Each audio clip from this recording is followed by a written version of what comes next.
Olá a todos, sejam bem-vindos a mais uma formação de exatas da Diretoria de Ensino Leste 4. Hoje nós teremos o desdobramento das pautas de letramento científico, que será realizado pela PCNP Edna, e a conclusão da pauta de investigação científica. Eu desejo a todos uma boa formação. Olá, queridos e queridas professoras. Eu sou Edna Requião, PCNP da Diretoria de Ensino Leste 4 e faço parte da equipe de Ciências da Natureza. Neste momento falaremos sobre letramento científico na prática, em continuidade ao tema abordado na pauta formativa anterior, letramento científico, conceito. Esta pauta convida os docentes a refletirem sobre como as atividades e práticas pedagógicas podem contribuir para o letramento científico, desde a preparação da aula até a forma como o professor subsidia as dúvidas trazidas pelos estudantes. Os objetivos: analisar como são estruturadas as atividades que favorecem o letramento científico e o aprendizado investigativo, tanto nas aulas de ciências quanto na interdisciplinaridade. Os materiais e recursos necessários para desenvolver esta pauta: computador ou celular, papelaria pessoal, anexo 1 e anexo 2. Os anexos 1 e 2 fazem parte da primeira atividade e o anexo 3 da segunda, que é uma história em quadrinhos, pensamento científico. Bom, para iniciar nossa pauta formativa, veremos um vídeo onde o entrevistado Marcelo Esperon, zootecnista do @coletivo PG, que luta pela preservação dessas pequenas gigantes e nos fala com propriedade da importância das abelhas para nossas vidas e do planeta. Mas elas estão morrendo com o uso irresponsável dos agrotóxicos. Vamos lá? O nome é bem sugestivo, né? Que é Pequenas Gigantes. Para entender que essas bichinhos desse tamanho, elas dão um baile na gente. Meu nome é Marcelo, eu sou zootecnista, formei em 85 na Rural e trabalho com produção e parte comercial também, produtos para produção animal. Coisa de dois anos e pouco atrás eu voltei para a atividade de apicultura por necessidade, como por um projeto antigo que eu queria mesmo retornar. Encontrei as pessoas certas para montar esse coletivo lá na região serrana, somos em 4 hoje. O objetivo é conscientizar as pessoas de que se não começarmos a tomar alguma providência, a coisa vai para o buraco, o homem vai ser extinto, porque não vai ter comida, né? Isso já está sendo alardeado aí a todos os lados, em termos de estudos científicos, a questão de agrotóxico, a desmatamento, a mudança climática, até já li outro dia sobre sinal de torre de celular que desorienta, elas saem da colmeia e não conseguem voltar. Mas o que é fato é a questão da redução sensível, preocupante dos enxames, e a questão de contaminação também, que isso pouca gente está sabendo ainda, não se fala, mas a amostra de pólen, várias colmeias já estão com resíduo de agrotóxico, então a gente está achando, eu tenho um potinho de pólen desidratado na minha mochila, estou achando que eu estou digerindo alguma coisa saudável, eu estou me envenenando mais, né? E a nossa preocupação qual é? São com os locais onde as colmeias são instaladas. Todo o processo de certificação orgânica é feito, a gente tem que monitorar todo um entorno de 3 km de raio, predomine uma flora adequada, sem risco, né? Você não vai conseguir 100%. Hoje no país você não tem, a não ser na Amazônia, 3 km de raio sem um risco qualquer, que seja de uma latinha de Coca-Cola na lixeira, de uma padaria, de uma fábrica de refrigerante, né? de uma lavoura com veneno. A gente quer minimizar, porque você achar que consegue voltar ao que era antes vai ser difícil. A gente tem que começar a mudar de direção, né?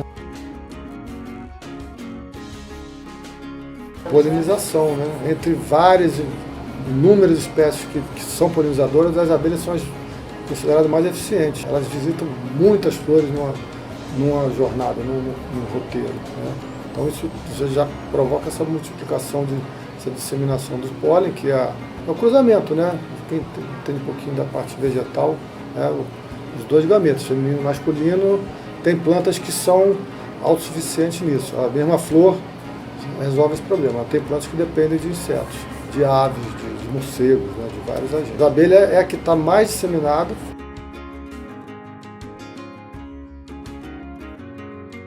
Conhecer, eu acho que não tem outro caminho, porque papel aceita tudo, né? A gente vê aí exemplo de certificados, de laudos e tudo que pode ser. Então eu acredito muito no olho, confiando.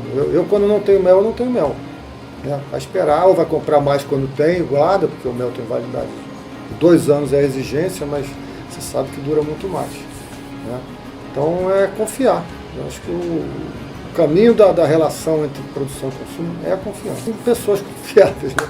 Parente sobre como é o mercado de mel hoje. Vamos dizer que 80% do mel consumido nos grandes centros vem de longe. Vem do sul, vem do nordeste, vem do Espírito Santo, vem de Minas. Porque a gente não tem uma produção doméstica aqui no nosso entorno que consiga importar isso. Né? É importante ter, mas também não é fácil, porque nós estamos, no estado do Rio não tem mais aquela diversidade vegetal que tinha antes, de matas. Então, a gente está buscando esses pequenos lugares, estamos tendo que ir para Minas também, mas não estamos preocupados com fronteira, não. A gente quer consolidar o trabalho, a mensagem, né? De ter um produto confiável. A gente tem, se não tem, não tem.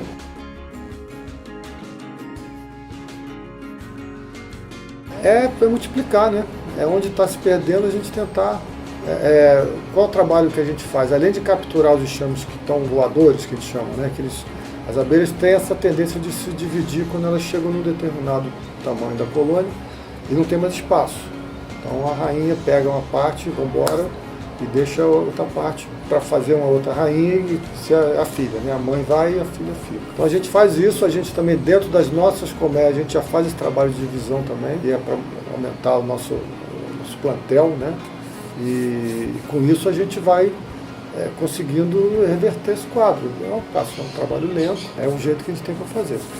Existe essa proposta aí da campanha do Adote a Colmeia, que a gente está acabando de formatar as condições disso, que assim, o consumidor vai adiantar um recurso para a gente investir nessa multiplicação, depois ele vai receber isso em produto, dentro de um cronograma que ele estipular. Pode ser mel, pode ser pólen, pode ser própolis. A gente está acabando de formatar, já lançamos uma ideia, mas certo avião voando. E a informação é tudo, né? Ela tem que ser confiável, ela tem que chegar onde tem que ir,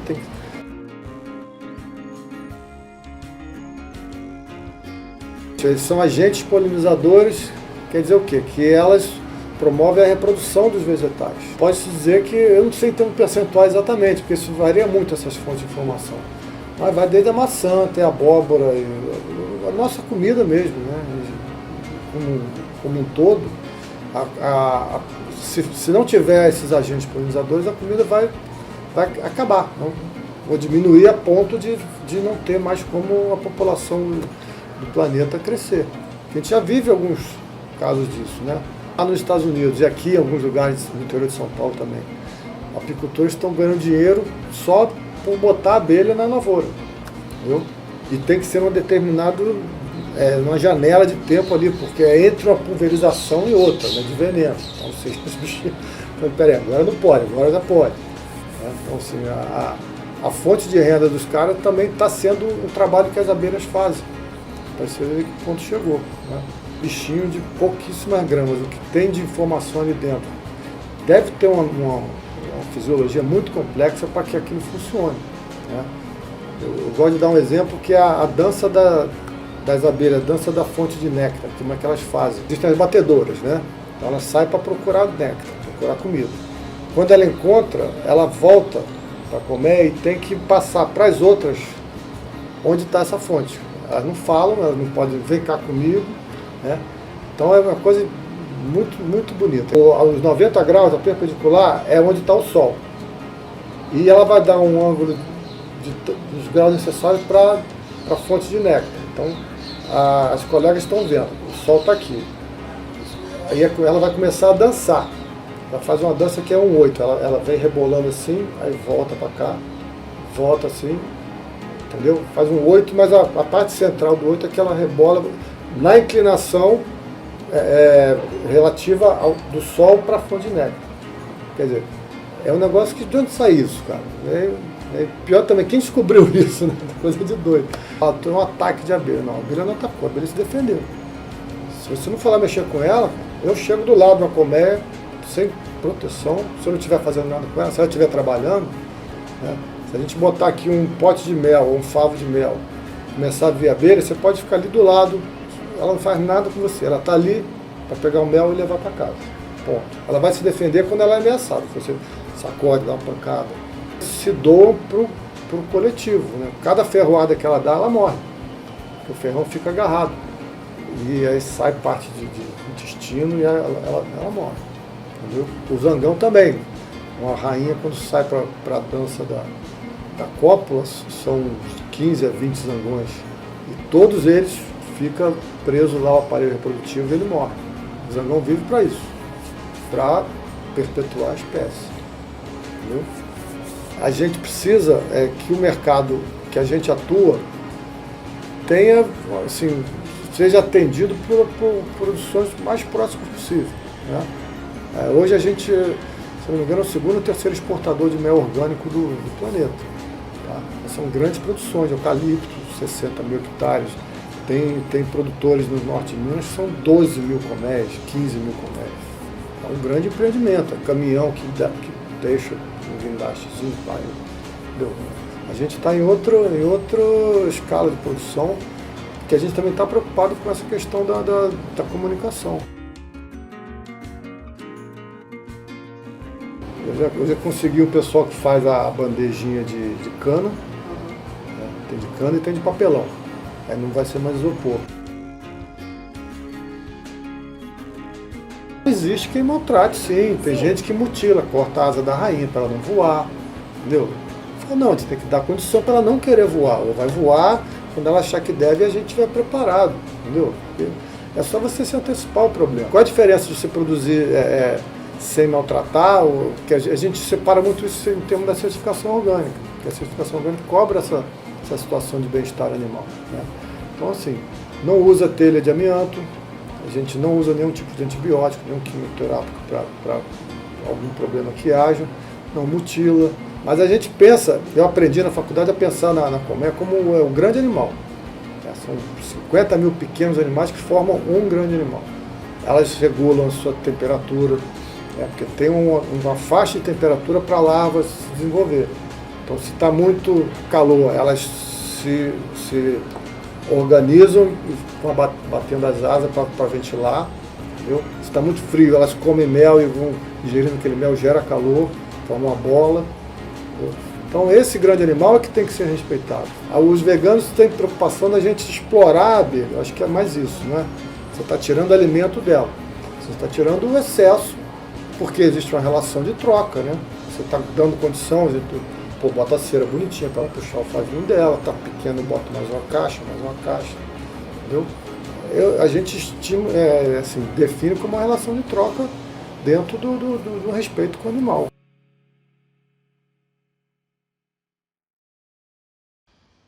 Neste momento, façamos a leitura do anexo 1, que traz uma situação cotidiana e hipotética, em que 2 estudantes se questionam sobre as abelhas no lixo da cantina da escola e levam suas dúvidas ao professor de ciências. Sugiro que se coloquem na posição do professor ante os questionamentos dos estudantes. O tempo sugerido é de 20 minutos. E após a leitura e uma breve discussão sobre o texto, considerando o letramento científico na perspectiva do currículo paulista e da interdisciplinaridade, como você orientaria Jorge Maria?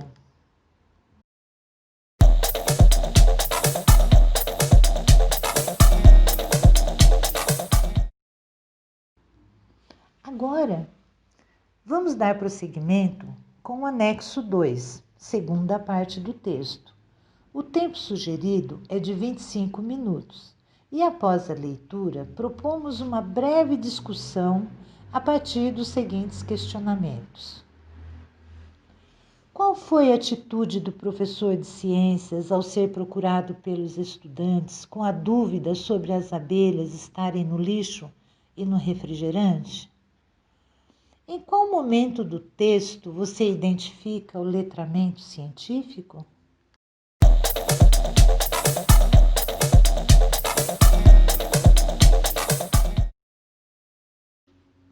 O vídeo a seguir tem o objetivo de apresentar uma abordagem de ensino, o ensino por investigação. Ana Maria Pessoa de Carvalho e Ana Paula Sulino explicam que essa abordagem tira os alunos da passividade de aulas clássicas de sala de aula e os coloca em busca de solucionar problemas, com ajuda e encaminhamento dos professores. O objetivo é alfabetizar os alunos cientificamente para que eles tenham uma experiência de trabalhar por si próprios, inclusive errando, já que o erro é visto como parte essencial para o aprendizado, pois estimula os alunos a pensar e buscar responder suas dúvidas, dando liberdade intelectual para construírem as coisas.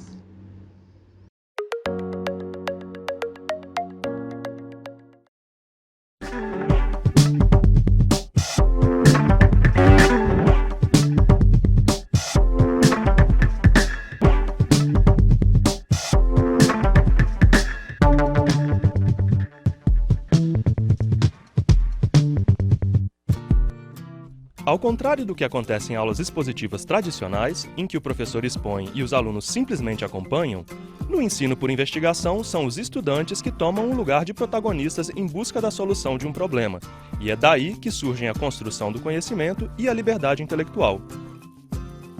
Conheça mais sobre esta abordagem de ensino e entenda o que ela pode trazer para a sala de aula.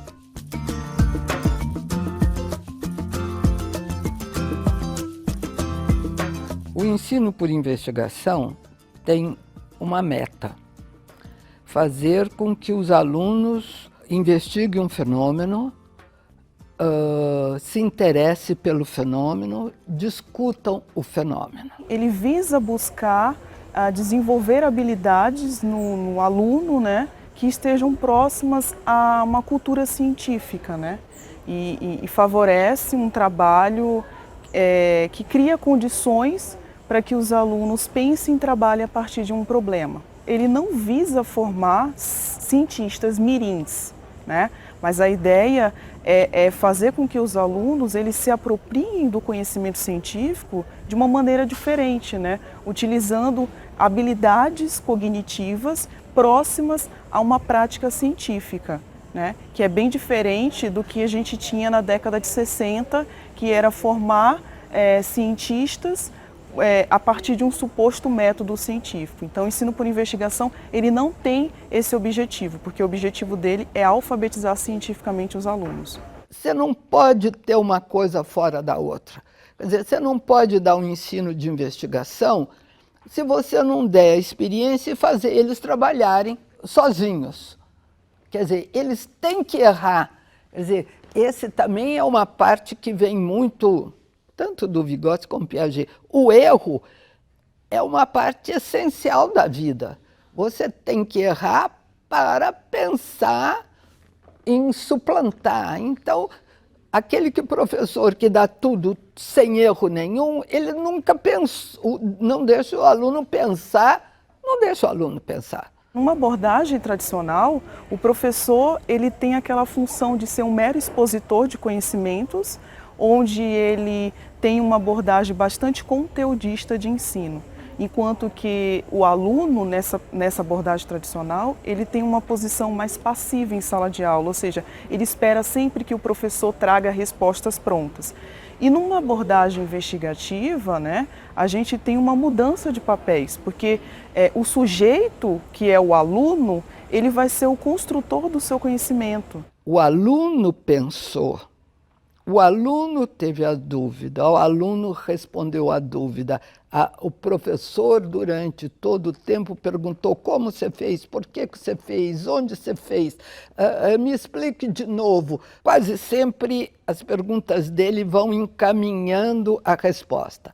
Mas depois ele vai ter que dar uma aula não só para juntar tudo, sistematizar tudo, tudo o quê? Tudo que os alunos pensaram, como para falar a linguagem certa. O aluno passa a entender a ciência de uma forma completamente diferente de uma formação que ele poderia ter numa abordagem tradicional, por exemplo.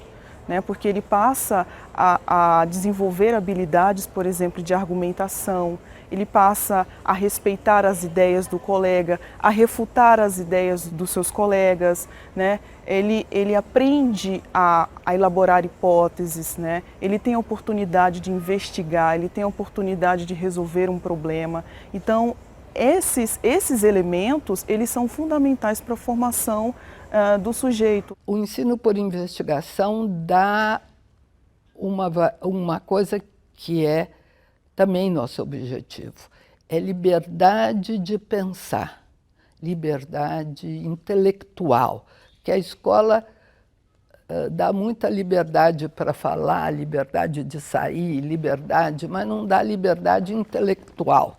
E nós achamos que a escola tem que dar liberdade intelectual para o aluno construir as coisas. Ele tem que ter vontade. Na minha visão, eu acredito que o ensino por investigação ele é muito mais do que uma metodologia, né? Ele é uma abordagem de ensino, porque existe toda uma concepção por detrás. Existe uma ideia do que vem a ser o sujeito do conhecimento, o que vem a ser o professor, como é que se dá esse processo em sala de aula, as relações pedagógicas existentes em sala de aula. Então, ele é muito mais do que o cumprimento de etapas metodológicas, mas ele pode servir também como objetivo para alcançar a alfabetização científica em sala de aula. Então, daí eu entendo que o ensino por investigação, ele não pode ser considerado só uma metodologia, tá? Mas uma abordagem de ensino.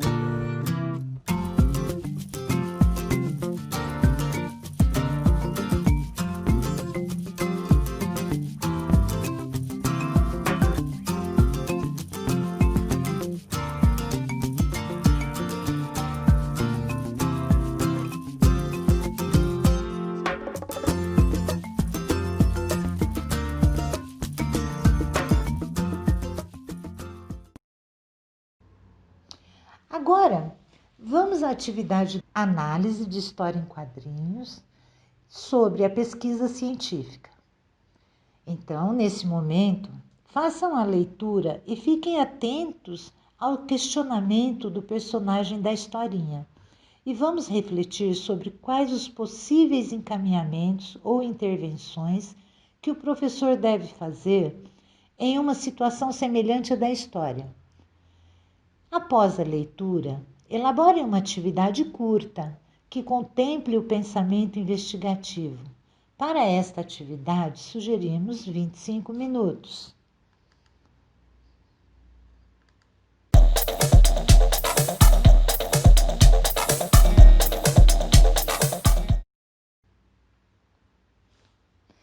Agora que já leram e elaboraram uma pequena atividade, temos algumas dicas para vocês.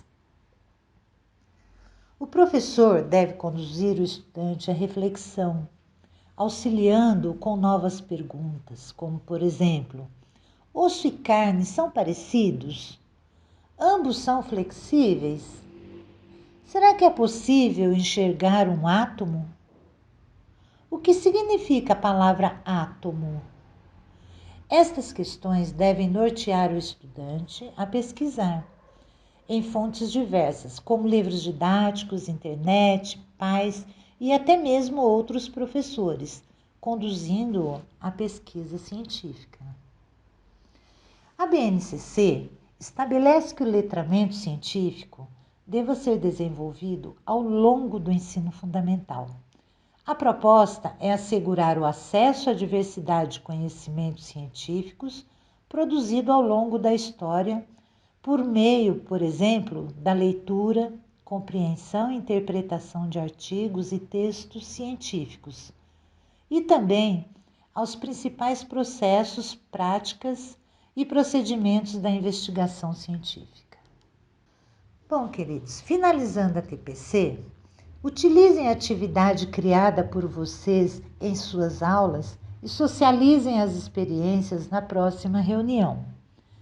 Reflitam se é possível aplicar a atividade nas suas aulas, considerando a série ano em que lecionam e as habilidades que estão desenvolvendo neste momento. E vamos a uma reflexão. Como esta pauta contribuiu para a minha prática docente? Você considera importante a orientação e o acompanhamento das dúvidas trazidas pelos estudantes? Justifique sua resposta. Bom, e para finalizar, professores, não deixem de compartilhar suas anotações, reflexões e planejamentos. Isto contribui para enriquecer a discussão e a argumentação do espaço formativo. Além disso, compartilhar práticas bem-sucedidas pode contribuir para o trabalho de todos nós. Um grande abraço a todos e fiquem bem. Então, hoje nós teremos, dentro da pauta de investigação científica, uma análise da parte prática desta metodologia de ensino. Então, o objetivo da nossa formação de hoje é compreender e analisar a prática, o compromisso do currículo paulista com atividades de investigação para o estudo de ciências. Nós iremos necessitar dos seguintes materiais. Então, papelaria pessoal, cópias digitais do anexo 4, calor e temperatura, e os materiais digitais do São Paulo Faz Escola. E estes serão disponibilizados os links ao final do material. Nessa formação, estudaremos e desenvolveremos uma situação de aprendizagem que vivencia os diversos momentos de uma atividade de experimentação e o estudo por investigação. Nós vamos iniciar a nossa formação utilizando uma situação de aprendizagem em ciências da unidade temática Matéria e Energia do 7º ano do ensino fundamental. Nesse caso, a habilidade específica que se pretende desenvolver é a habilidade do ensino fundamental, 7º ano, ciências, habilidade 2, que é diferenciar temperatura, calor e sensação térmica em diferentes situações cotidianas de equilíbrio termodinâmico e identificar materiais de acordo com os processos de propagação térmica. Vale destacar ainda que temos uma habilidade complexa e, nesses casos, é possível desmembrar essa habilidade e, assim, a habilidade utilizada nessa formação, ela terá o objetivo apenas a parte da habilidade de diferenciar temperatura, calor e sensação térmica em diferentes situações cotidianas de equilíbrio termodinâmico, sendo que o restante dessa habilidade será tema de futuras situações de aprendizagem do caderno do aluno para Ciências da Natureza. Na nossa primeira atividade, utilizaremos o anexo 4, calor versus temperatura. O tempo estimado da nossa atividade é de 15 minutos. Então, o que fazer? Analisar a situação de aprendizagem proposta, observar e registrar as principais características dos momentos propostos e registrar quais adequações seriam necessárias para aplicação nas aulas remotas ou presenciais. Então, uma boa atividade a todos.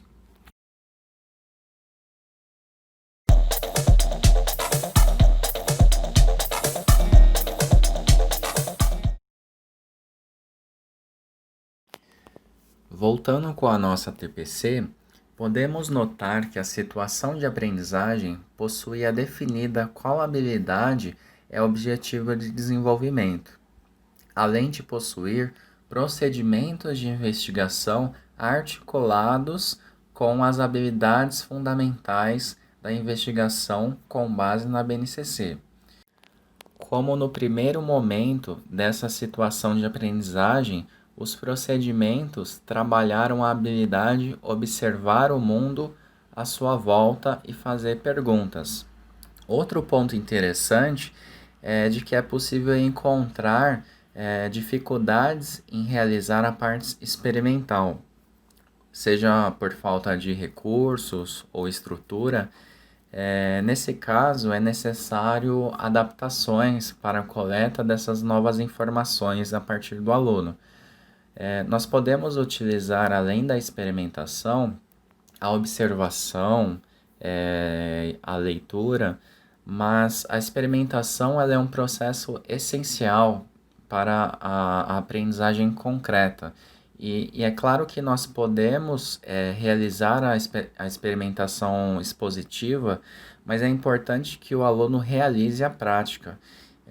Para isso, nós podemos primeiro ou realizar uma adaptação dessa experimentação ou propor novas experimentações que sejam possíveis a aplicação em determinado momento, ou nós podemos ainda utilizar ferramentas digitais como simuladores. Então não temos dúvidas da importância da experimentação para o desenvolvimento cognitivo do aluno. E, além disso, é importante para trazer significado ao aluno e além de motivá-lo durante todo o processo de ensino. Nós podemos citar o Marcelo Jordan em O Papel da Experimentação no Ensino de Ciências, de 99, onde ele afirma que a experimentação desperta um forte interesse entre os alunos, levando-os ludicamente a obter uma melhor compreensão dos temas trabalhados. Nós podemos citar ainda Derek Hodgson, em Filosofia e Teoria Educacional de 88, onde, ao descrever e relacionar o comportamento dos alunos durante as atividades de experimentação, ele utiliza palavras como motivação, a habilidade, manipulação, estímulo, incentivo e reflexão. Além disso, segundo Hodgson, na mesma publicação, qualquer método didático que faça com que o aprendiz seja mais ativo está de acordo com a ideia de que os alunos aprendem melhor pela experiência direta. A literatura apresenta várias conclusões positivas quanto ao uso de TICs, como o uso de simuladores e jogos, que possibilitam com que o aluno tenha a vivência e a experiência de uma atividade experimental, além de estimular o seu protagonismo. Essas são algumas sugestões de TICs, que são simuladores, jogos, que o aluno pode fazer no computador, no celular ou até mesmo pelo navegador. É possível a realização dessas experimentações. Então, a nossa segunda atividade de hoje é a construção de uma situação de aprendizagem. O tempo estimado dessa atividade é de 30 minutos. Então, com base nas últimas ATPCs de investigação científica e na situação de aprendizagem da atividade 1, construa individualmente ou de forma coletiva uma situação de aprendizagem que favoreça a experiência de uma atividade de experimentação e o estudo por investigação. É interessante que cada plano contenha a habilidade específica de cada disciplina, além de possuir as estratégias articuladas com a investigação científica. É possível ainda estudar os materiais do São Paulo Faz Escola e adaptar uma situação de aprendizagem já existente para esse momento de aulas remotas. utilizando e com foco na metodologia de investigação científica. Aqui é interessante mencionar que, embora exemplificamos uma determinada disciplina, esperamos que os professores, tanto da área de ciências da natureza e de matemática, possam desenvolver uma situação de aprendizagem. Então, o que fazer? Construir uma situação de aprendizagem, socializar essa situação de aprendizagem com seus pares. Boa atividade!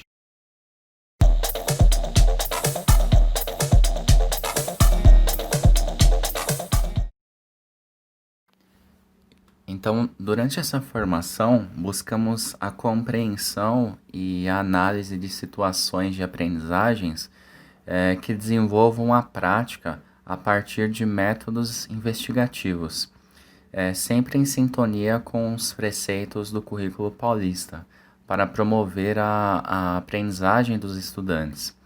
E além disso, favorecer o estudo, a análise e a utilização do material São Paulo Faz Escola. E nós reforçamos ainda alguns pontos relevantes que sempre necessitam de contínua atenção e reflexão durante a produção e o desenvolvimento das situações de aprendizagem. Então, sempre refletir sobre quais habilidades e competências específicas pretendo desenvolver, quais procedimentos de investigação promoverão o desenvolvimento das habilidades gerais dessa metodologia, além das habilidades específicas também. E em quais procedimentos irei promover o protagonismo dos alunos. Após o processo de ensino, o método de avaliação será homólogo aos procedimentos utilizados? Então é importante sim que a avaliação ela seja semelhante aos métodos e procedimentos que foram desenvolvidos durante a aprendizagem. E qual será o plano de retomada das habilidades não desenvolvidas? Então também é sempre interessante ter um plano de recuperação dessas habilidades que não foram desenvolvidas durante o processo. Espero que os planos de aulas e as situações de aprendizagem que foram produzidas e socializadas durante essa formação tenham contribuído e contribuam para a prática desta metodologia. Então, finalizamos a nossa formação com uma frase do Paulo Freire: ninguém ignora tudo, ninguém sabe tudo. Todos nós sabemos alguma coisa, todos nós ignoramos alguma coisa, por isso aprendemos sempre. Paulo Freire. Então, esperamos que essa formação favoreça essa aprendizagem contínua de vocês, professores, e contribua para o trabalho de todos. Desejamos um ótimo trabalho a todos e até a próxima formação.